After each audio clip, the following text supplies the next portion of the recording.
Hello fellow cinephiles, Film Guru here. Today I'm reviewing Glass. This was directed by M.Night and stars Bruce Willis, Samuel L. Jackson, James McAvoy and Sarah Paulson. And the film really takes place after the events, not long after the events of Split. Kevin Wendell Crumb is still doing what he's doing, still releasing the beast and kidnapping girls and killing them. And ultimately we're reintroduced to David Dunn, played by Bruce Willis. Continues doing what he began nearly 20 years ago, punishing the wicked, stopping the bad people from doing bad things to good people. And he's ultimately searching for what's become known as the Horde, Kevin Wendell Crumb. And he's trying to track him down, trying to stop him from doing what he's doing.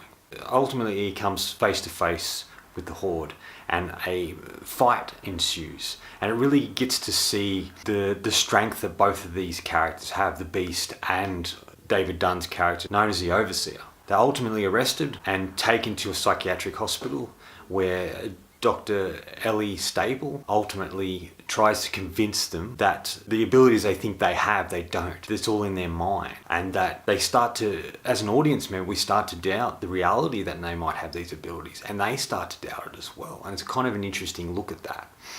And it's really about her convincing them, trying to convince them that they aren't the superheroes they think they are. They're just normal people with a bit of extra strength or smarts or something like that. They're not superheroes as they might think they are. And she tries to take that away from them and normalise them. And we start to question that, whether that's real or not. And we're then, once we're at the psychiatric hospital, reintroduced to Samuel L. Jackson's character, who's been there for the last 19 years. It's really a look at him and these two other men and the world they inhabit and who they are as people. And we get to learn about them as they go along in the story. This ultimately leads to quite a twisty-turny third act into the ending. It's quite engaging and you really are connected and invested with these characters as they go along. Look, I was impressed with this, really impressed actually. This was one of my highly anticipated films of this year and it didn't disappoint. I was really impressed with it. I really thought it was so close to Unbreakable. It was the sequel really needed to Unbreakable. Split was really good, don't get me wrong. It was an introduction to the Horde, Kevin Wendell Crumb, but it just didn't, it sort of was a part of this story. It wasn't sort of a continuation of it. Where I think Glass is really, it's continuing on the story that they began in Unbreakable. And it looks at David Dunn, you know, Bruce Willis's character, a man who's in his 60s now, much older than he was when he first began this in Unbreakable. And it's kind of interesting to see, he still has the strength, but because he's getting older, he's not as strong as he used to be. But he's so driven to try and stop the bad things from happening and punishing wicked people for doing bad things. And it sort of looks at him, he's sort of more of a vigilante in this sort of film.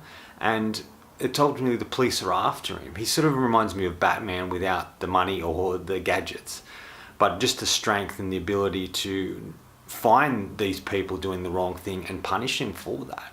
And I really like that aspect to it. I like that we got to see Kevin Wendell Crumb again, McAvoy, who's absolutely astonishing in this film. He does such a brilliant job. He's able to do many more characters within himself than he was able to do in Split, and I'm really impressed with his performance here. And I think Samuel Jackson's good. It's good to see him back playing this sort of role as Mr. Glass, Elijah, and I'm really impressed with what he was able to accomplish here. I think it's really great that they brought back a lot of the cast from the original film as well as Split. With the introduction of Sarah Paulson's character, who's really great in it, it sort of has the same characters. And I really like that. It even has the guy who played David Dunn, Joseph Dunn, in Unbreakable is back, much older, and he's an adult now. And it's good to see that. It's good they brought him back for that. It's good to see Bruce Willis again. And he's sort of back to form a little bit in this film. He doesn't have a lot of screen time, but the screen time he does have is great. I think his true ability as an actor lies in his ability of showing such emotion without saying anything. And I think he really encompasses that in this film. I really love the way it's shot. Some really great camera shots and angles in it, especially the wide shots and close-up shots of people's faces I really liked. I like that Anya Taylor-Joy's character Casey Cook returns, and Elijah's mother returns as well. And it's kind of interesting to see what M. Night came up with. I think this is him back to form. I think this is a better film than Split. And I would put it very close to Unbreakable as one of the great films he's made. And I'm really impressed with what I did see in this.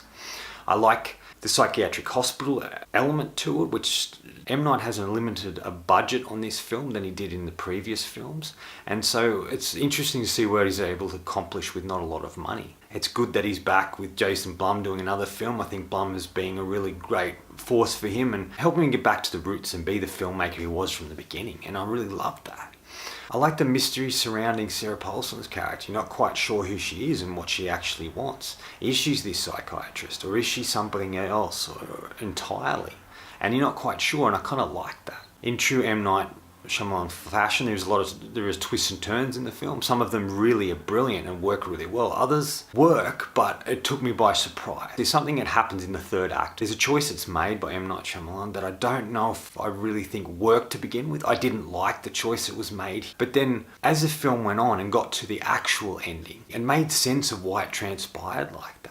I thought it kind of worked. The more I thought about it, it did work. And in a way, it was inevitable what was going to happen. But the initial feeling was I didn't like it. I didn't like the idea and the choices that they were made. But it's a film that I really need to watch again to really get a sense of what's going on in it and to really have a theory of how I feel about it. Up until that point, I was invested and loved every moment of it. And I like there's some fight sequences that are shot completely different. And I really like that as well. What it really does at the heart of it is ask the question of, do these people really have abilities? Or is it all in their head? Have they created this persona and believing they are superheroes based upon comic books? Or are they sort of crazy and just think they're doing something that they're not? Because everything we see with these characters is from their point of view. So that doesn't necessarily mean everything we see is true. And I kind of like that idea. It really starts to question that. Who's to say that they are and that they aren't? It's not like we're completely convinced that they have these abilities and we just think this psychiatrist trying to convince them is crazy. We don't 100% know of what's happening and why it's transpiring the way it is. I think the music was quite good. And like I said, it's the best film M. Night's done, and I think it's his return to form. I'd like to see what he does next. For the first time in a long time, I actually want to see another film he's going to make, which I never really wanted to, because there'd been so long that were all these films I didn't really care for and didn't really like that he was making, but this is a true return to form. And he really understood the idea of a superhero storyline. He made this realistic. He made this set in a real world. It differs from all the other superhero movies. There isn't a huge amount of explosions, a lot of action. It's really story. It's really explaining who these people are and these characters are and their abilities and who they are as a person. And I think that's really fantastic. I like the return of Joseph Dunn, Casey Cook and Elijah's mother. I think they're really great characters and it's great to bring them back into this storyline. And they're like the three heroes' counterpart. Not necessarily sidekicks, but they stick by the people no matter what happens. And there's a real bond that forms with these characters and their counterparts, and I really like that. Final verdict. Look, I really like this film. If you're a fan of Unbreakable and Split and sort of early M. Night Shyamalan movies, you might enjoy this. And if you just like something, a superhero movie done differently, you might enjoy this as well. I don't think this film's going to be for everyone. I think it will find people who like it. And a lot of critics and reviewers are saying the same thing, that you either love it or hate it. I personally loved it. I thought it was really well done, except for the thing that happens in the third act, which I won't go into, but I still enjoyed the film nonetheless. One important thing to remember in going into this, don't expect your normal superhero film. Don't expect Avengers or Captain America or Aquaman. It's definitely not that. It's a slower pace film. It's a slow burner, but it's telling an interesting story and it's making a superhero concept realistic, which the other films haven't done. In regards to a score with Glass, I'm sitting between a 4 and a 4.5. I'm not 100% sure what I want to give it just yet. I am going to see it again to make up my mind fully and give it the score I think it deserves, or the score I think it should have. And then I will also be doing a spoiler review. It will be my first spoiler review that I've done, but I want to do one and talk about this film. There's a lot I want to talk about in it, and I think it's the first film I've been excited about and really want to talk about and spend some time with.